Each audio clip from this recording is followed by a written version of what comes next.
Hello hello everyone. कैसे हो आप लोग? आई होप सब लोग बहुत ही अच्छे होंगे और आपकी प्रिपरेशन भी बहुत ही अच्छी चल रही होगी। ठीक है। तो बस एग्ज़ाम निकालने का बेसिक मंत्र इतना ही है। मैं हमेशा ये बार बार कहता रहता हूँ कि थ्योरी थोड़ा पढ़ो एंड एमसीक्यू प्रैक्टिस करते रहो। अगर आपने ये कर दिया ना, आपको सिलेक्ट होने से कोई नहीं रोक सकता। ठीक है। तो हमने फार्मास्यूटिक्स के सिलेबस से डोजेस फॉर्म में टैबलेट वाला हिस्सा पढ़ लिया था। मीन्स एमसीक्यू प्रैक्टिस कर लिए थे पिछले वाले लेक्चर में। तो हम इस लेक्चर में कैप्सूल का 25 एमसीक्यू प्रैक्टिस करेंगे। ये जो 25 एमसीक्यू है बहुत ही इंपॉर्टेंट होने वाले हैं और मेनली गवर्नमेंट एग्जाम में पूछे जाते हैं। तो मैं वही 25 क्वेश्चन छाट के लाया हूँ जो एग्जाम में आने वाले हैं, जिसकी प्रोबेबिलिटी 95% है। अब 100% तो नहीं कह सकते, 95% है कि क्वेश्चन जो भी बनेंगे कैप्सूल से अगर बने तो यहीं से बनेंगे। ठीक है। मैंने कुछ भी नहीं छोड़ा है, सारा एरिया कवर किया है। और ये 25 क्वेश्चन आपको आपके लिए बहुत ही इंपॉर्टेंट है, एग्जाम के पॉइंट ऑफ व्यू से बहुत इंपॉर्टेंट है। सो चलिए हम बिना देरी करते हुए डायरेक्ट एमसीक्यू को प्रैक्टिस करते हैं। ओके। तो ठीक है, हम अपने पहले क्वेश्चन की तरफ बढ़ते हैं। तो ये आपका पहला क्वेश्चन खुल चुका है और पहले क्वेश्चन में क्या इन्होंने पूछा है। 1 मिनट, जस्ट रेड कर दो। हाँ, पहले क्वेश्चन में इन्होंने पूछा है मेन कंपोनेंट ऑफ कैप्सूल। जो कैप्सूल होता है उसका मेन कंपोनेंट क्या होता है? Starch, gelatin, lactose, sorbitol. चलो भाई बताओ, जल्दी जल्दी जल्दी जल्दी सॉल्व करो। अब ये कैप्सूल आपका ये होता है, ये थोड़ा सा यहाँ से डिवाइड होता है ना, एक ये हाफ होता है और एक ये हाफ होता है। तो ये पूछा है कि जो कैप्सूल है उसका मेन पार्ट किससे बना होता है? कैप्सूल का जो सेल है उसका किस कंपोनेंट से मेनली बना होता है? चलो बताओ। ये तो आसान क्वेश्चन है, सॉल्व कर दोगे आप तो। सो जेलेटिन बी ऑप्शन करेक्ट होगा। जो मेन कंपोनेंट है कैप्सूल का, वो मेनली कैप्सूल सेल का, वो मेनली जेलेटिन का बना होता है। अब जो कैप्सूल आपके होते हैं वो दो टाइप के होते हैं, हार्ड कैप्सूल और सॉफ्ट कैप्सूल। सॉफ्ट कैप्सूल, ठीक है। और इसमें जो भी तुम्हारा जेलेटिन होता है मेनली कोलेजन फाइबर से बना होता है, डिराइव्ड फ्रॉम कोलेजन। ठीक है। चलो बाकी और भी क्वेश्चन सॉल्व करते रहेंगे तो और भी चीज़ें अच्छी अच्छी मिलती रहेंगी। ठीक है। तो अभी नेक्स्ट क्वेश्चन की तरफ बढ़ते हैं। अब इधर सेकंड क्वेश्चन में क्या पूछा है? सेकंड पूछा क्वेश्चन में इन्होंने पूछा है type A gelatin isoelectric point. जो टाइप ए जेलेटिन होता है उसका आइसोइलेक्ट्रिक पॉइंट कितना होता है? 4.7, 7.0, 9.0, 5.5। चलो बताओ। अब ये जो आपका जेलेटिन होता है ना, जेलेटिन होता है टू टाइप का होता है, टाइप ए और टाइप बी। और इन दोनों का iso electric point different different होता है। आइसो इलेक्ट्रिक पॉइंट, जो आपका टाइप ए वाला कैप्सूल है इसका आइसो इलेक्ट्रिक पॉइंट होता है 9 से 10 के बीच में। और जो टाइप बी वाला जेलेटिन होता है उस इसका आइसो इलेक्ट्रिक पॉइंट होता है 4.5 से लेके 5.5 के बीच में। चलो भाई तुमको आंसर मिल गया। हम्म। बताओ कौन सा सही है? C option. C option correct है। जो टाइप ए जेलेटिन होता है उसका आइसो इलेक्ट्रिक पॉइंट 9 से लेकर 10 के बीच में होता है। तो इसका सी ऑप्शन करेक्ट है, 9.0। ठीक है। चलो, कैप्सूल तो खाते हो ना भाई? और कैप्सूल तो मेनली जो होता है नॉन वेजिटेरियन होता है। वेज वाले भी वेजिटेरियन भी बनता है भाई। ये मत कह देना कि भाई जिसने भी कैप्सूल खा लिया वो नॉन वेजिटेरियन हो गया। नहीं नहीं नहीं, कुछ कैप्सूल होते हैं जो हेमी सेलुलोज के बने होते हैं, वो वेजिटेरियन में आते हैं। और ठीक है। कोई बात नहीं, अब जो बीमार रहेगा आदमी तो खाना तो पड़ेगा ना। चलो नेक्स्ट क्वेश्चन की तरफ बढ़ते हैं। अब थर्ड क्वेश्चन आया है, इन्होंने क्या पूछा है थर्ड क्वेश्चन में, suitable bloom strength for gelatin. जो जेलेटिन है उसके लिए सुटेबल ब्लूम स्ट्रेंथ क्या है? 50 से 100 ग्राम, 150 से 250, 300 से 400, 450 से 550। सो पहले हम जानते हैं कि ब्लूम स्ट्रेंथ होता क्या है। जो ब्लूम स्ट्रेंथ होता है वो मेजर करता है cohesive and rigidity property of capsule of gelatin capsule. तो अगर इसका मतलब ये है कि अगर किसी भी कैप्सूल का अगर ब्लूमिंग स्ट्रेंथ हाई है तो इसका मीन्स हो कि बहुत स्ट्रॉन्गर है, और ब्लूमिंग स्ट्रेंथ अगर लो है तो वो एक सॉफ्टर जेल है, सॉफ्टर और वीकर जेल। ठीक है, चलो बताओ भाई आंसर क्या होगा। सुटेबल जो ब्लूमिंग स्ट्रेंथ है जिलेटिन के लिए वो होगा 150 से 250। ठीक है, बी ऑप्शन करेक्ट है। ठीक है ना भाई, बोलो लाडले, बोल भी दो यार, तुम लोग इतना शांति से बैठे रहते हो। बी ऑप्शन करेक्ट है। ठीक है, चले आगे बढ़ जाए, बढ़ जाते हैं। चलो भाई, हाँ तो भाई नेक्स्ट क्वेश्चन क्या है, largest hard gelatin capsule size. Largest hard gelatin capsule का साइज क्या होगा? 0000501। बताओ भाई क्या होगा। अब कुछ बच्चे बोलेंगे सर ये 000 जो है जीरो है, नहीं तो ये बहुत छोटा होना चाहिए, और जो 5 नंबर है वो बड़ा होना चाहिए। बट बच्चे तुम तो यहीं फंस गए ना, ये तो बहुत बड़ा गलत बात है। यहाँ उल्टा होता है, यहाँ जो 000 होता है ये कैप्सूल की सबसे बड़ी वाली साइज होती है, और जो 5 नंबर का आता है वो कैप्सूल की सबसे स्मॉलेस्ट वाली साइज है। ठीक है, तो यह ऑप्शन चल जाएगा ए, ये ऑप्शन करेक्ट। ओके, चलो आ गया समझ, आ गया ना भाई, बोलो भाई आ गया। चलो अभी नेक्स्ट क्वेश्चन की तरफ चलते हैं। ठीक है, अब भाई यहाँ क्या है, फिफ्थ क्वेश्चन है, moisture content of hard gelatin shell. जो हार्ड जिलेटिन सेल होता है उसमें कितना मॉइस्चर कंटेंट होता है?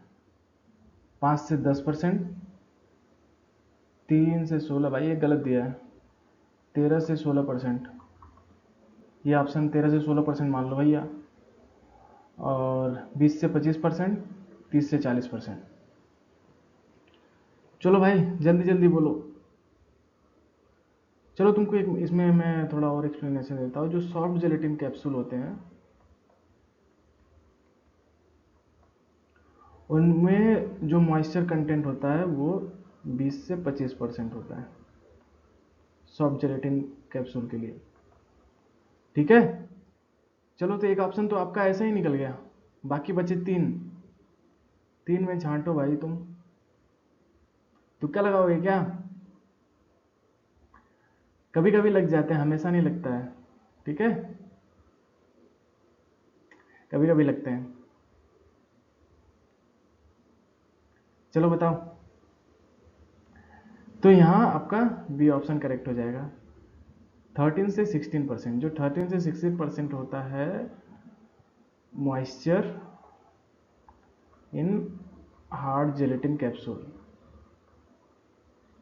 में होता है, ठीक है। तो सॉफ्ट जेलेटिन और हार्ड जेलेटिन दोनों का मैंने बता दिया, आप इसको दिमाग में बैठा लो, बहुत इंपॉर्टेंट क्वेश्चन है, बहुत बहुत जगह पूछा गया है, तो ये आपके लिए इंपॉर्टेंट है, ठीक है। और वैसे भी मैं जितने सारे क्वेश्चन करा रहा हूँ इतने एमसीक्यू में तो आपका पूरा कैप्सूल खत्म हो जाएगा, ठीक है। तो आप आराम से करते रहो, करते रहोगे तो मज़ा आएगा, और जब इसके बाद जब एग्ज़ाम में फंसेगा आप करोगे तो और भी मज़ा आएगा, ठीक है।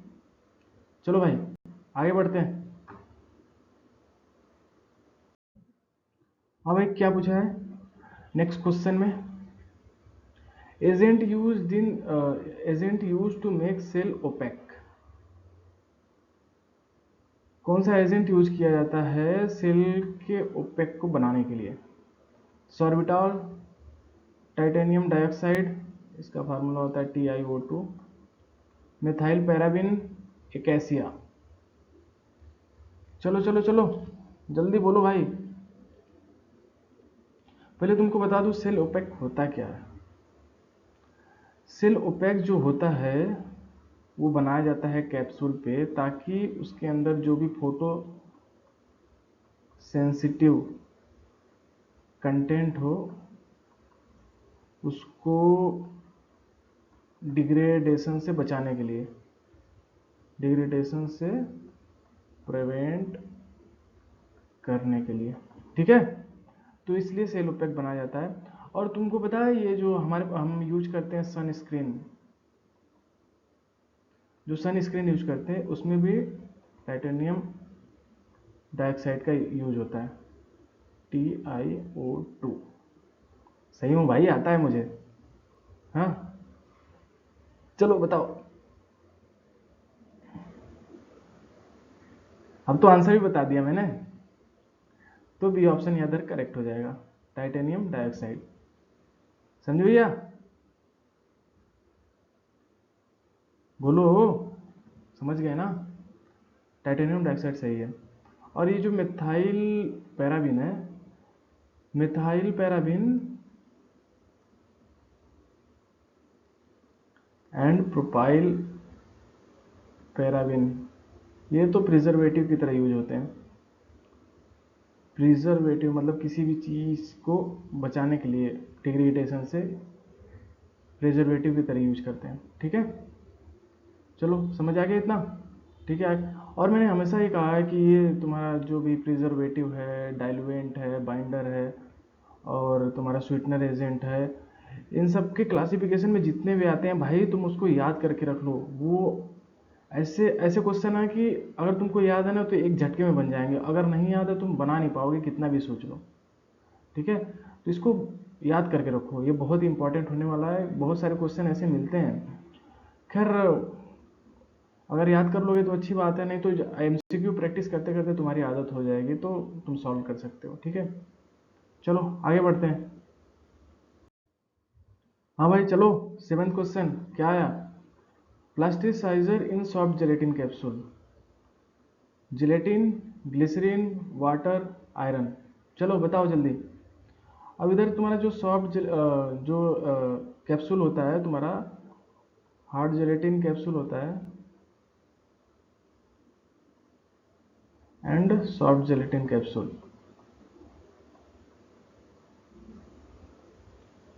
अब तुम्हारा हार्ड जेलेटिन जब कैप्सूल होता है वो मिल के बना होता है, gelatin plus water plus sugar.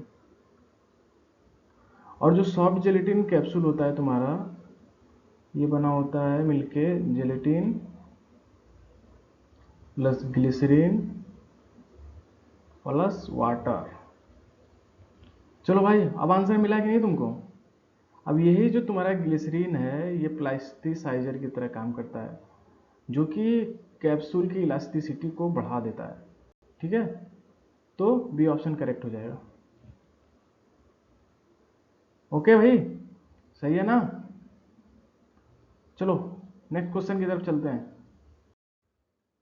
हाँ भाई, here 8th question. Machine for filling hard capsule.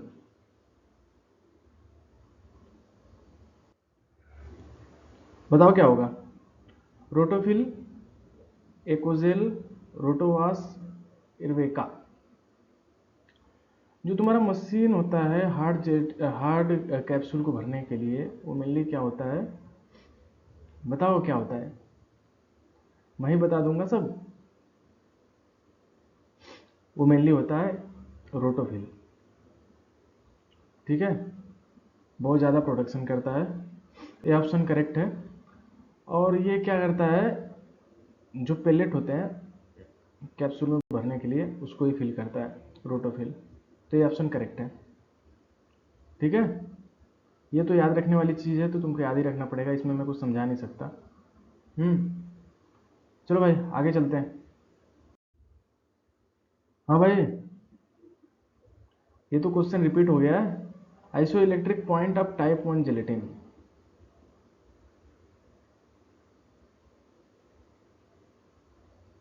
चलो बताओ,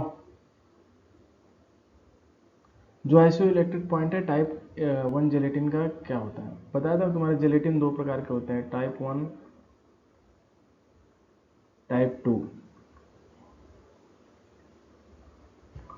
अब टाइप 1 का जो तुम्हारा होता है 7 से 10 के बीच में होता है मेनली। मैंने पीछे बताया 9 से 10, तो ठीक है, पूरा रेंज आता है 7 से 10। ठीक है, और जो टाइप 2 होता है तुम्हारा, वो 4.5 के आसपास से 5.5 के बीच में होता है। तो इसके बीच में रेंज रहता है, आप उसके हिसाब से जो भी आपके ऑप्शन में रहेगा उसको आप चूज कर सकते हो। ठीक है, तो यहाँ ये ऑप्शन करेक्ट हो जाएगा। टाइप 1 जिलेटिन का पीएच, टाइप 1 जिलेटिन का आइसोलेटेड पॉइंट पीएच 7.0 to 9 होता है। ठीक है, चलो। हाँ भाई, इधर आप आया question, base adsorption related to.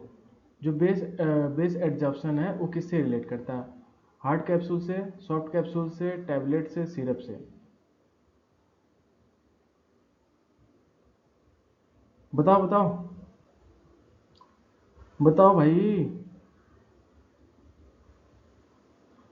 तो इधर ऑप्शन हो जाएगा बी। बी करेक्ट है। Base adsorption mainly soft gel formulation में यूज होता है। So soft capsule is correct option. ठीक है, चलो भाई आगे बढ़ते हैं। हाँ भाई, 11th क्वेश्चन आया है, preservative in capsule shell. Capsule shell के लिए कौन सा प्रिजर्वेटिव यूज करते हैं? प्रिजर्वेटिव यूज करते हैं titanium dioxide, propyl paraben, erythrosine, sucrose. चलो भाई बताओ। अभी मैंने 2 4 5 10 तो नहीं हो गए, 2 4 5 6 एमसीक्यू के पहले मैंने जैसे इसको एक्सप्लेन किया था, एक क्वेश्चन में आया था ऑप्शन, तो मैंने एक्सप्लेन किया था। जो methyl methyl paraben and propyl paraben is use as preservative. ठीक है, तो here B option correct, propyl paraben. Microbial growth से बचाते हैं, तो डिग्रेड नहीं होने देते हैं। ठीक है, चलो भाई चले नेक्स्ट क्वेश्चन। चले ना भाई, बोल दो एक बार, मैं तुम्हारी आवाजें सुनने के लिए तरस गया हूं। बोलो भाई, बोल दो। हाँ भाई हाँ, माइक्रोबियल ग्रोथ को रोकता है। हम्म, चलो भाई ठीक है, आगे चलते हैं नेक्स्ट क्वेश्चन पे। अब 12th क्वेश्चन आया है, which of the following has the best solubility. इनमें से कौन सा है जिसकी सॉल्युबिलिटी सबसे अच्छी होगी? Syrup, tablet, capsule, suspension? ये तो बता दोगे यार तुम, अभी तो तुम बहुत बड़े हो गए हो। ये तो बहुत आसान सा क्वेश्चन है, इसको तो तुम बता दोगे, यूं ही बता दोगे। यूं ही मैं बता दूंगा, कौन है तुम में वीर जो बताएगा ये, बोलो। सर मैं तो सिरप ही बोलूंगा। बेटा तुम बिल्कुल भी करेक्ट हो, सिरप की सॉल्युबिलिटी अच्छी होगी। ठीक है, अगर इसका अरेंजमेंट पूछ दिया या सीक्वेंस पूछ दिया तो पहले तो सिरप हो जाएगा, फिर सस्पेंशन हो जाएगा, सस्पेंशन, फिर तुम्हारा हो जाएगा टैबलेट एंड कैप्सूल, उसके बाद तुम्हारा इंटेरिक कोटेड टैबलेट आ जाएगा। ठीक है, ये सीक्वेंस चलता जाएगा। ठीक है, तो ये ऑप्शन इधर करेक्ट हो गया। ओके, बोलो भैया, करेक्ट हो गया ना ये ऑप्शन। चलो आगे बढ़ते हैं। हाँ भैया, क्या पूछा है 13 question. Capsule size with 0.13 ml volume. ये तो भाई ट्रिकी क्वेश्चन दे दिया, फंसा दिया तुमको। बोलो, अभी तो साइज के हिसाब से बात किए थे तो बोला था कि भाई जो 5 नंबर वाला होगा सबसे छोटा होगा, और जो 000 वाला होगा वो सबसे बड़ा होगा। लेकिन इधर तो वॉल्यूम देके तुमको फंसा दिया। कोई बात नहीं, एमसीक्यू कर रहे हैं तो हम करेंगे। बताओ, साइज 0, साइज 3, साइज 5, साइज 000, बोलो कौन सा सही होगा। अब इसको देखते ही तुम समझ जाओ 0.13 मतलब बहुत ही कम वॉल्यूम लग रहा है, बहुत ही कम वॉल्यूम लग रहा है, तो इधर इसका ऑप्शन ये वाला सही होगा। ये सही होगा? गलत भाई, ये सही नहीं होगा। कम वॉल्यूम है मतलब ये 5 नंबर वाला सही होगा। ठीक है, ऑप्शन सी करेक्ट होगा, स्मॉलेस्ट। अब जो स्मॉलेस्ट कैप्सूल होती है, जो स्मॉलेस्ट कैप्सूल होती है, ठीक है, उसमें आपका वॉल्यूम आता है 0.13 ml। देखो बस एक दशमलव का अंतर है। और जो सबसे बड़ी वाली कैप्सूल आती है उसका वॉल्यूम होता है मेनली 1.3 ml। ठीक है, एक दशमलव का अंतर है बस, याद रख लोगे? रख लो भाई। जो बड़ी वाली कैप्सूल है उसमें 1 पॉइंट के ऊपर होता है, और जो छोटी कैप्सूल है उसमें 0.13 ml होता है। ठीक है, बस इससे आप याद रख सकते हो। इतना में मतलब इतना डीप तो लोग जाएंगे नहीं, लेकिन याद रख लिया, बाई चांस क्वेश्चन आ ही गया तो आपको बनाना पड़ेगा। अब इधर एमसीक्यू सॉल्व कर रहे हो भाई, इतनी मेहनत से हम लोग निकाल के ला रहे हैं, सारे एग्ज़ाम का अवलेखन करके उसके बाद उसमें से 25 एमसीक्यू निकाल रहे हैं आपके लिए, तो भाई थोड़ा तो याद रख सकते हो ना हमारे लिए कम से कम।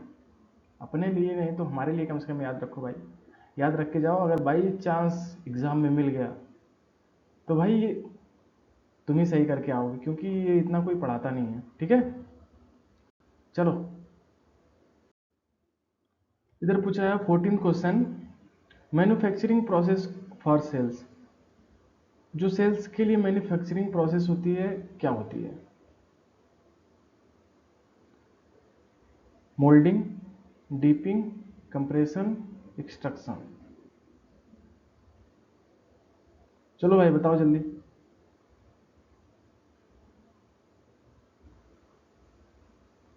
जो मैन्युफैक्चरिंग प्रोसेस फॉर सेल्स होती है वो शुरू होती है इधर से, डिपिंग से। पिंस रहता है उसको डिप किया जाता है। ठीक है, तो बी ऑप्शन इधर करेक्ट हो जाएगा। और इसमें क्या होता है, पहले डिपिंग होता है, फिर मोल्डिंग होता है, फिर कंप्रेशन होता है, फिर जाके एक्सट्रेशन होता है। ठीक है, तो ये तो आपका ये पूरा फ्लो चलता है। तो मैन्युफैक्चरिंग प्रोसेस फॉर सेल, मैंने ये पूछना चाह रहा है कि स्टार्ट कहाँ से हो रहा है, तो सो डिपिंग से स्टार्ट होगा। ठीक है, चलो नेक्स्ट चलते हैं अगला क्वेश्चन पे। हाँ भाई, क्या है 15 क्वेश्चन? पर्पस ऑफ पॉलिशिंग, अगर कैप्सूल है उसको पॉलिश कर रहे हैं तो उसका पर्पस क्या है? पर्पस बताओ भाई। Remove dust, seal cap, increase dissolution, add colour. अब भाई तुम सुबह सुबह उठ रहे हो, तैयार हो रहे हो, मस्त कॉलेज के लिए जा रहे हो या ऑफिस के लिए जा रहे हो, मस्त जूते चमका रहे हो, क्यों चमका रहे हो, क्यों पॉलिशिंग कर रहे हो भाई? तुम पॉलिशिंग इसीलिए कर रहे हो क्योंकि उस पर भी जो डस्ट लग गया है, डस्ट लग गया है उसको रिमूव कर रहे हो, कर रहे हो ना, बस वही है एग्जाम्पल, वही वहीं से सेट कर लो, एग्जाम्पल सही हो गया। तो पर्पज ऑफ पॉलिशिंग यही है कि कैप्सूल के ऊपर जो भी डस्ट है, जो भी एक्सेस पाउडर है, उसको रिमूव करने के लिए यूज करते हैं। ठीक है, तो इधर ए ऑप्शन करेक्ट हो गया, रिमूव डस्ट। ठीक है भैया, आ गया ना? चलो भाई आगे बढ़ते हैं। हाँ भाई, क्या आया? 16 question. Not a vegetable based material. अभी मैंने शुरू शुरू में ही बात करना शुरू किया था। Hydroxy propyl methyl cellulose, pullulan, starch, starch, bone collagen. अब इसमें पूछा है कि सब इसमें से सब वेजिटेबल बेस्ड मटेरियल है कैप्सूल बनाने के लिए एक्सेप्ट वन। अभी मैंने शुरू शुरू में ये बात किया था कि भाई मेनली जो कैप्सूल होते हैं वो कोलेजन फाइबर के बने होते हैं, तो इसका मतलब ये है कि नॉन वेजिटेरियन है। सो बहुत से लोग को पता नहीं होता है तो बेचारे खा लेते हैं, क्या करेंगे भाई, बीमारी हुआ है किसी को तो ठीक होना जरूरी है या ऐसा देखेंगे, तो बेचारे खा लेते हैं, उनका क्या है। लेकिन अब इंडस्ट्री वालों ने सोचना भी शुरू किया तो भाई वो वेजिटेबल बेस्ड मटेरियल बनाने लगे भाई। ठीक है, ताकि जो वेजिटेरियन पीपल हो उनके कोई दिक्कत ना हो, उनको कोई परेशानी ना हो भाई कैप्सूल खाने से।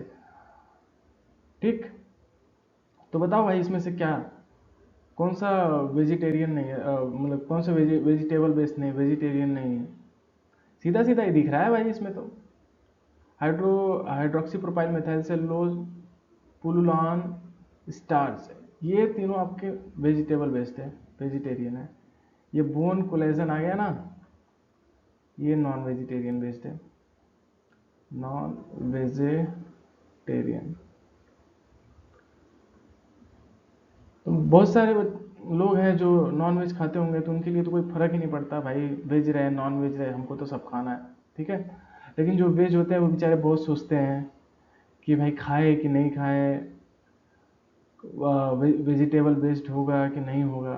सो इंडस्ट्री ने इस पर फोकस किया और बनाना शुरू किया है। ठीक है, तो इधर B option D option correct हो जाएगा, बोन कोलेजन।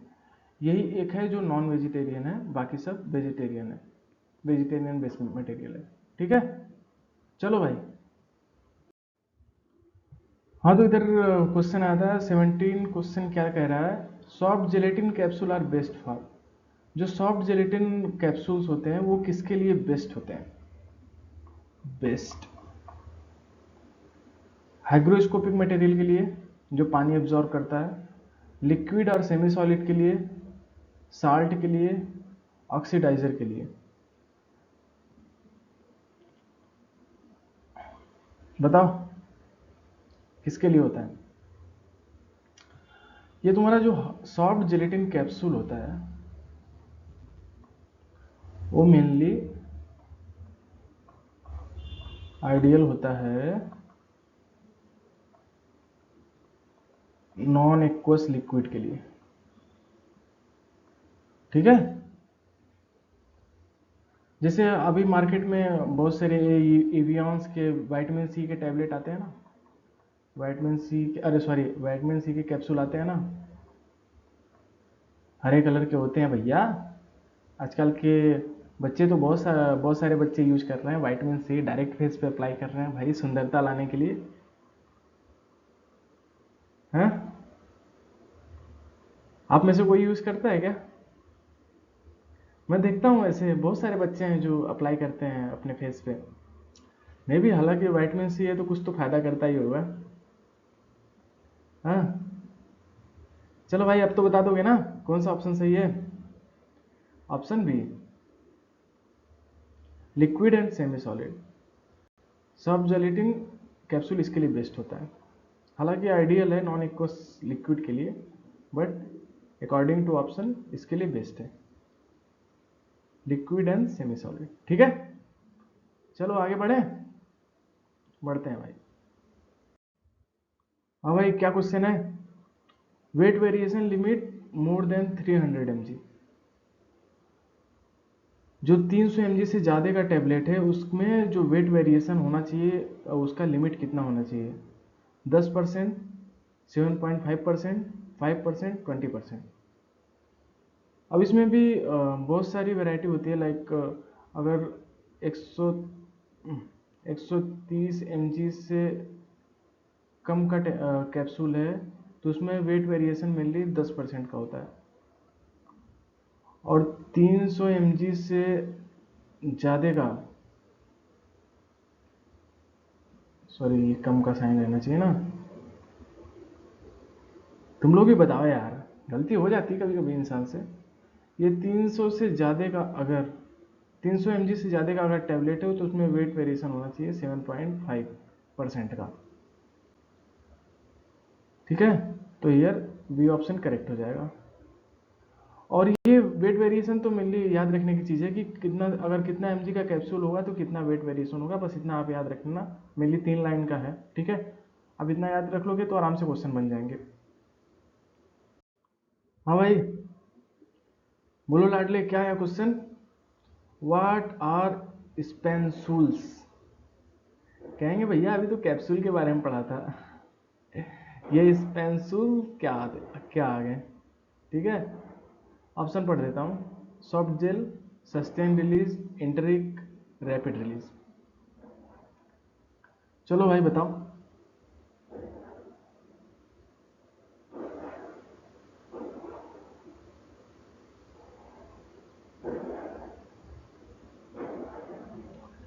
स्पेंसूल, स्पेंसूल जो होता है ये सस्टेन रिलीज होता है। ठीक है, जो कि बहुत धीरे धीरे रिलीज होता है और बहुत देर तक काम करता है। और इंट्री कोटेड टैबलेट आते हैं जो कि स्टोमक में रिलीज नहीं होते, ये इंटेस्टाइन में रिलीज होते हैं।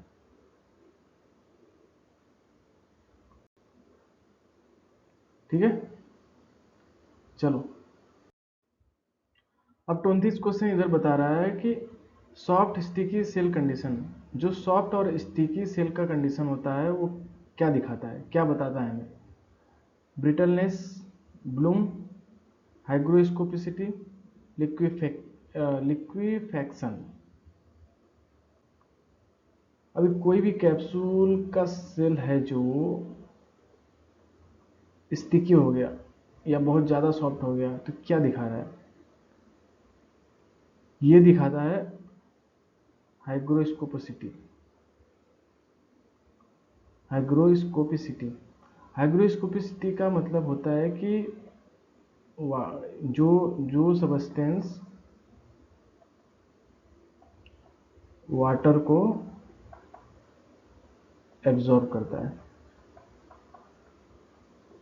ठीक है, जो सेल्स अगर स्टिकी और या सॉफ्ट सेल कंडीशन है तो मतलब हाइग्रोस्कोपिसिटी दिखा रही है, मतलब कि वो वाटर को एब्जॉर्ब कर सकती है। ठीक है, चलो भाई नेक्स्ट क्वेश्चन पे चलते हैं। 21 क्वेश्चन है, test for capsule shell integrity. जो कैप्सूल सेल इंटीग्रिटी करते हैं वो क्या दिखाता है? Dissolution, leakage, disintegration, friability. अब जो कैप्सूल टेस्ट इंटीग्रिटी होता है वो मेनली हम सॉफ्ट जिलेटिन कैप्सूल के लिए करते हैं। ठीक है, और सेल इंटीग्रिटी में मेनली हम लीकेज को चेक करते हैं कि आपका जो भी सॉफ्ट जिलेटिन है कैप्सूल उसमें से लीकेज तो नहीं हो रही है। नहीं तो भैया लीकेज होगी तो जो भी लिक्विड होगा बाहर आ जाएगा ना, तो उसके लिए कुछ ना कुछ तो चेक करना पड़ेगा ना, बोलो। तो यहाँ लीकेज टेस्ट करते हैं। ठीक है, चलो आगे बढ़ते हैं। बढ़ो जवान। इधर क्वेश्चन में दिया है कोनी स्नैप कैप्सूल प्रिवेंट। जो कोनी स्नैप कैप्सूल होते हैं किससे बचाते हैं? डिजोल्यूशन से, एक्सीडेंटल ओपनिंग से, बैड टेस्ट से, ओवरफिलिंग से। अब जो कोनी स्नैप कैप्सूल होते हैं ये इसमें लॉकिंग लाइक ग्रूव होते हैं। लॉकिंग लाइक ग्रुप होते हैं, तो एक दूसरे को ऐसे एकदम पकड़ के रखते हैं। तो ये एक्सीडेंटल ओपनिंग से बचाते हैं, ताकि अगर मान लो हम कैप्सूल को कहीं इधर उधर भेज रहे हैं तो ये खुले ना। अगर खुल गया तो इसमें अंदर का जो भी एपीआई होगा बाहर आ जाएगा ना। ठीक है, तो एक्सीडेंटल ओपनिंग से बचाने के लिए हम कोनी स्नैप बनाते हैं। ठीक है, चलो भाई इधर क्या नेक्स्ट क्वेश्चन आया? Dipping pan temperature. जो डिपिंग पैन टेम्परेचर होता है, जो डिपिंग पैन होता है उसका टेम्परेचर कितना होता है? 25 degree Celsius, 50 degree Celsius, 80 degree Celsius, 100 degree Celsius.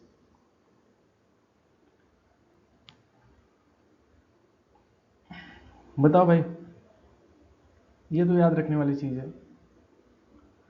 जो डिपिंग पैन का टेम्परेचर होता है मेनली 50 डिग्री सेल्सियस होता है, जो कि जेलेटिन जेलेटिन की विस्कोसिटी को मेंटेन करता है। ठीक है, तो बी ऑप्शन करेक्ट हो गया। डिपिंग पैन का टेम्परेचर 50 डिग्री सेल्सियस होता है। हाँ भाई, कौन तो कह रहा था अभी सर डिसइंटीग्रेशन से सवाल नहीं है कैप्सूल में? आ गया भाई, लो चलो करो। IP disintegration for hard capsule. Hard capsule के लिए डिसइंटीग्रेशन टाइम कितना होगा? 15 मिनट, 30 मिनट, 60 मिनट, 5 मिनट। चलो बोलो जल्दी भाई।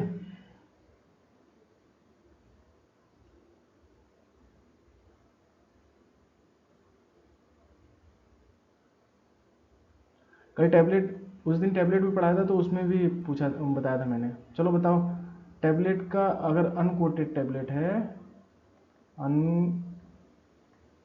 अनकोटेड टैबलेट है तो उसका डिसइंटीग्रेशन टाइम कितना होगा? कमेंट बॉक्स में लिख के बताओ जल्दी। मैंने लास्ट वाले एमसीक्यू में कराया। और जो भी बंदे आज नए हैं, जो भी लोग नए हैं आज देख रहे हैं वीडियो, अगर उन्होंने टैबलेट वाली एमसीक्यू का प्रैक्टिस नहीं किया है, नहीं देखा है, तो प्लीज़ जाके प्लेलिस्ट में पड़ा है, जाके पिछली वीडियो में आप देखो, उसको एमसीक्यू प्रैक्टिस करो। आपके लिए बहुत ही फ़ायदेमंद होगा, एग्ज़ाम के लिए बहुत ही फ़ायदेमंद होगा। वहाँ से डायरेक्ट क्वेश्चन आने के चांसेस हैं। ठीक है, तो अगर आप वो करते हो तो आपके लिए बहुत ही बेनिफिशियल होगा। ठीक है, चलो बताओ इसको भाई, हार्ड कैप्सूल का डिसइंटीग्रेशन टाइम कितना होगा? तो जो हार्ड कैप्सूल होता है उसका डिसइंटीग्रेशन टाइम 30 मिनट होता है, और जो सॉफ्ट कैप्सूल होता है उसका डिसइंटीग्रेशन टाइम होता है 60 मिनट। ठीक है, चलो दोनों याद रख लो। जो सॉफ्ट कैप्सूल है 60 मिनट और जो हार्ड कैप्सूल है 30 मिनट। ठीक है, चलो भाई आगे बढ़ते हैं। आज का ये रहा हमारा last question. Critical ratio of soft gel, gelatin water, plasticiser gelatin, drug base, colour opacifier. अभी कुछ देर पहले ही मैंने बताया कि भाई सॉफ्ट जेलेटिन कैप्सूल में क्या क्या होता है, तो तुमको तो बता देना चाहिए यार ये तो।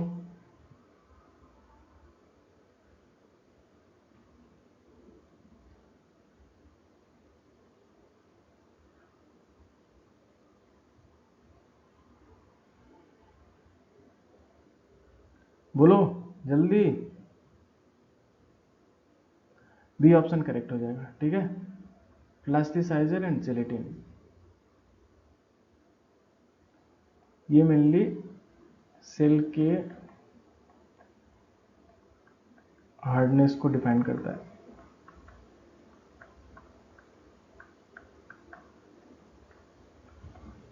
ठीक है, तो plasticiser and gel, soft gel में अगर ये हार्ड जेल पूछ देता तो इधर ये हो जाता gelatin and water and plus sugar भी, शुगर का भी आ जाएगा इसमें नाम। ठीक है, तो चलिए भैया, आज तो बस 25 क्वेश्चन आज के सॉल्व हो गए हैं, और आई होप आप लोगों को एमसीक्यू बहुत ही अच्छे लग रहे होंगे, क्योंकि मैंने प्रीवियस ईयर के एग्ज़ाम के क्वेश्चन को देखते हुए सब क्वेश्चन बनाए हैं। ठीक है, तो ये तो उसी लेवल के क्वेश्चन हैं कि जो जैसे लेवल के एग्ज़ाम में पूछे जाते हैं, फार्मासिस्ट एग्ज़ाम में पूछे जाते हैं। तो अगर आप ऐसे एमसीक्यू सॉल्व करके चले जाते हैं तो भाई बहुत ही आपके लिए बेनिफिशियल होगा। ठीक है, तो बस यही मैं कहूँगा, आराम से एमसीक्यू सॉल्व करते रहिए, थोड़ा थोड़ा थ्योरी पढ़ते रहिए।